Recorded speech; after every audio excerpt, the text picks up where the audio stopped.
കേരളത്തിന്റെ വികസന രേഖ എന്ന് ഇടതുപക്ഷം കൊട്ടിഘോഷിച്ച ദേശീയപാത 66 നിർമ്മാണം ഇന്ന് ജനങ്ങളുടെ ജീവന് ഭീഷണിയായി മാറിയിരിക്കുന്നു.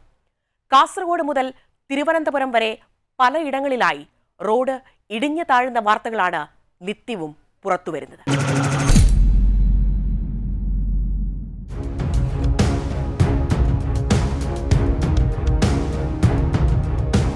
വികസനത്തിന്റെ പേരിൽ നടക്കുന്ന അശാസ്ത്രീയമായ നിർമ്മാണവും അഴിമതിയുമാണ് ഈ തകർച്ചയ്ക്ക് കാരണം.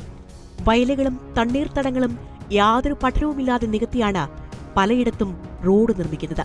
കാസർഗോഡ് നീർച്ചാലിലും മലപ്പുറം മുണ്ടക്കൈയിലും കണ്ടത് ഇതിന്റെ ദുരന്ത ഫലങ്ങളാണ്.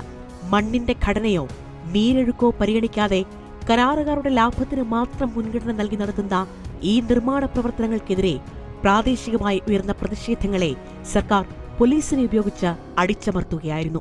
വികസന വിരോധികൾ എന്ന മുദ്രകുത്തി ആക്ഷേപിച്ചവർക്കുള്ള മറുപടിയാണ് ഇപ്പോൾ കാണുന്ന വിള്ളലുകൾ. സംസ്ഥാന സർക്കാരിന്റെയും പൊതുമരാമത്ത് വകുപ്പിന്റെയും മേൽനോട്ടത്തിലാണ് നിർമ്മാണം നടക്കുന്നതെന്ന് ക്രെഡിറ്റ് അവകാശപ്പെട്ടിരുന്ന മന്ത്രി മുഹമ്മദ് റിയാസ് റോഡ് ഇടിഞ്ഞു തുടങ്ങിയപ്പോൾ പഴി മുഴുവൻ കേന്ദ്ര ഏജൻസിയുടെ തലയിലിട്ട് രക്ഷപ്പെടാൻ ശ്രമിക്കുകയാണ്. സംസ്ഥാന സർക്കാരിന് ഇതിൽ യാതൊരു ഉത്തരവാദിത്വമില്ലെന്ന വാദം പരിഹാസ്യമാണ്. ജനങ്ങളുടെ സുരക്ഷ ഉറപ്പാക്കാൻ കഴിയാത്ത ഒരു സർക്കാരാണ് കേരളം ഭരിക്കുന്നത്.